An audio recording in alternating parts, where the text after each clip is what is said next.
I was first learning how to play the guitar, all my favorite songs had one thing in common. And that thing is chorus. And you know what chorus is because you clicked on this video, but you might not know how to use it. When I started, I didn't. I was playing mainly, root position major chords. And basic melodies and scales. And that didn't really win me any ground. So I think to really implement chorus, you need a bit more of a complex approach. And the best way to learn that is by learning songs. So I've collected 4 songs to teach you that really exemplify how I think chorus is used best. After that, I'll synthesize all the ideas from those songs into my own music, and I hope you do the same.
Alright, the first thing you can learn from Purple Rain is to spice up your chord voicings with add 9 chords. To show you what I mean, here are the chords to Purple Rain. They're very simple. It's B flat, G minor, F, and E flat. But they're not played that way. They're instead played with different, bigger chords, or richer chords anyhow. And those really add some character to the song that wouldn't be there anyhow. So take, for example, B flat. It's not played that way. Instead, it's played as B sus2 over D. And you make that by taking your B flat chord, drop the D note, and then just make the root D. That chord inversion it's a lot more interesting than it would be if it was just B flat. The chord after that is G over B flat sus2, which just shows that you don't need to change it all to get a different chord. The chord after that is F add 9, which is just attained by taking your normal F chord, moving that note up 2. And then the chord after that, E flat, guess what? It's another add 9 chord. It's just the same sort of process in a different position. So instead of that, move the note on the 4th string up 2 frets, E flat add 9. Beautiful. But that leads us to the second thing you can learn from Purple Rain, and that's to combine your chords with fills. Because if you just have these big, open ambient chords, one after the other, it might get a bit soupy for the listener. So you have to add something in between them to really get it smooth. In Purple Rain, for example, this is the first fill.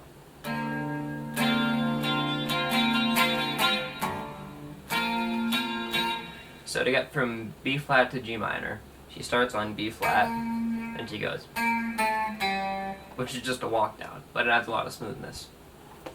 To get from G minor to F, she does a hammer-on from the E string to F.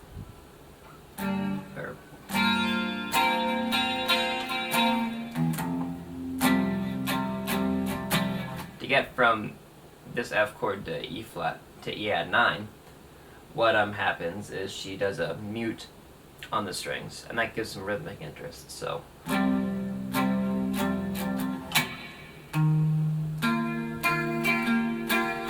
and to get back to B flat from E flat, she goes, which really just reminds me to the intro to Little Wing by Jimi Hendrix. I digress. Anyhow, that's what you can learn from Purple Rain.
So, I think the first thing that Heaven Knows I'm Miserable Now by the Smiths has to teach is to mix diatonic and chromatic chords.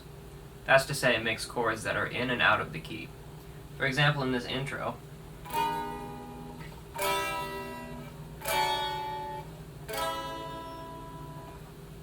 C major 7 and E minor 7 both aren't in the key, but they still fit seamlessly. I think he wrote it just by sliding this shape around. And really, when you do the combination of that with the rest of the verses, which are mostly diatonic,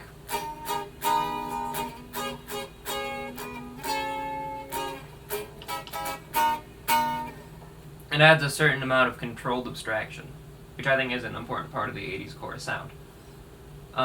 The other thing that Heaven Knows I'm Miserable Now has to teach, I think, is to combine multiple registers in your playing. For example, there's this strum bar chord part, there's this fill,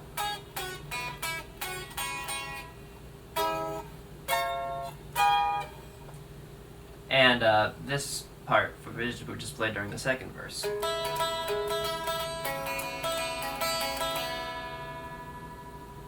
And all these are in different registers, and it adds a sort of variety to the song, which keeps it interesting. Another thing of note about this figure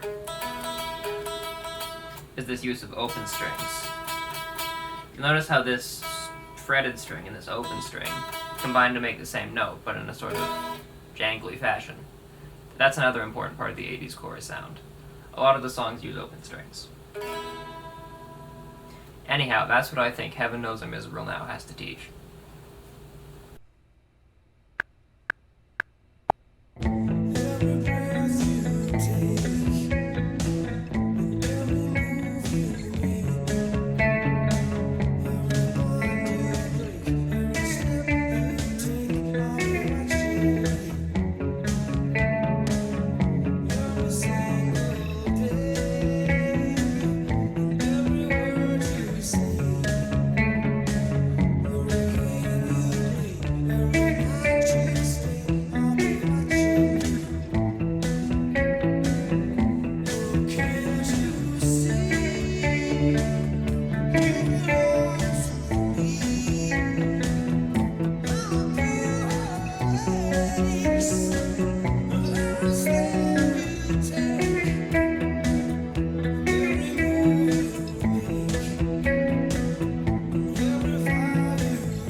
I think one thing you can learn from Every Breath You Take is this pattern here. It helps to have a figure in your songs, because otherwise, if you don't, it's going to sound really scatterbrained. Like, imagine if it went... That's just too much information. So keeping it contained to this, it just keeps everything listenable. I think another thing you can learn is that during the bridge there's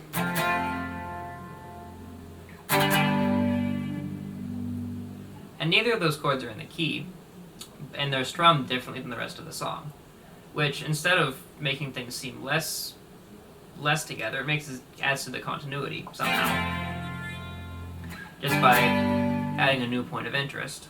So the second thing you can learn from Every Breath You Take is to break up the pattern sometimes.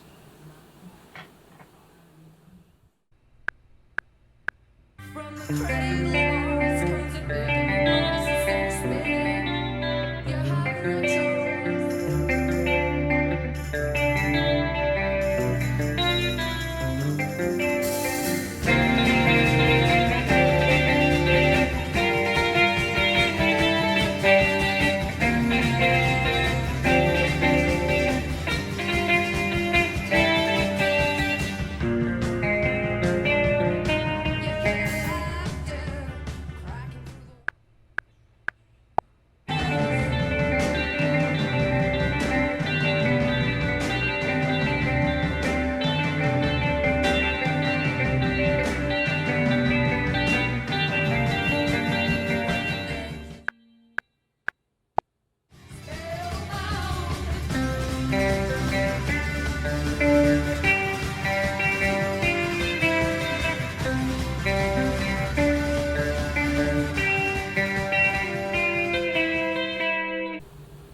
first thing that Spellbound by Sue and the Banshees has to teach is to keep things simple. Because most of the songs I've showed you today, they all have very simple harmony, but more complex executions on the guitar. And it leads it to sound like they have complex harmony when really they don't. For example, this riff here.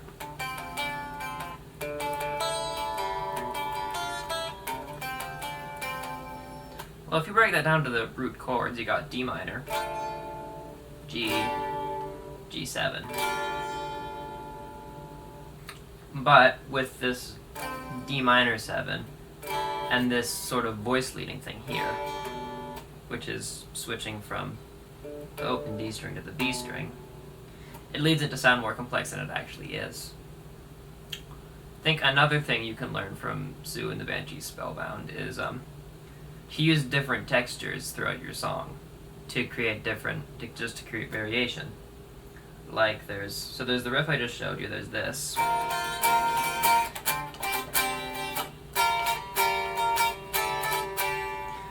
Which is a quicker strumming part, which I suppose gets you more interested. Then there's this break.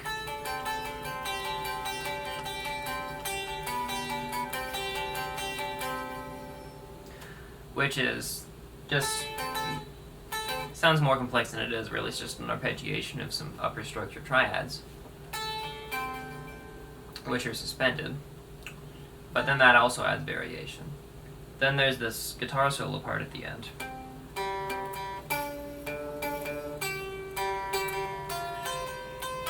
Which again combines fretted notes and open strings to create a sort of jangly effect.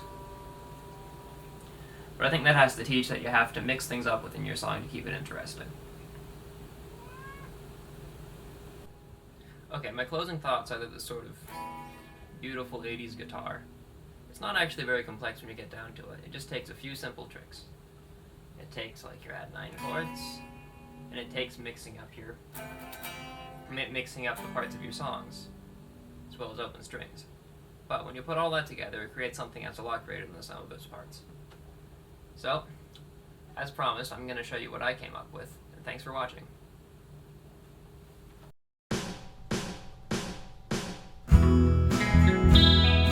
Only time will tell. Only time has told me I will drift apart.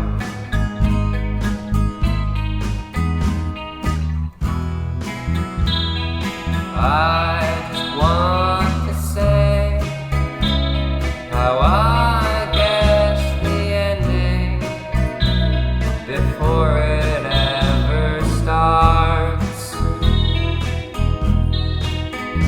I know I'm not the one you need. Oh, oh, oh, I know because you leave. I hope predictions don't come true, but sometimes I fear they do. I know only time will tell.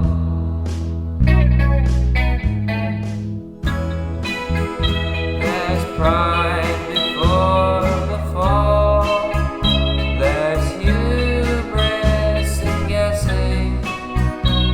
It's nervous at its heart. I know I'm not the one you need. Oh, oh, oh, I know because you'll leave. I hope predictions don't come true, but sometimes I fear they do. I know only time will tell.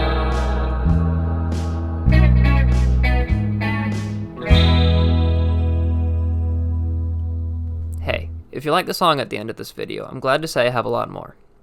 If you want to, you can click on the screen right now to listen to one of them, or see the channel where I publish all of them. It means a lot to me because I just released my album Out of Tune. Thanks.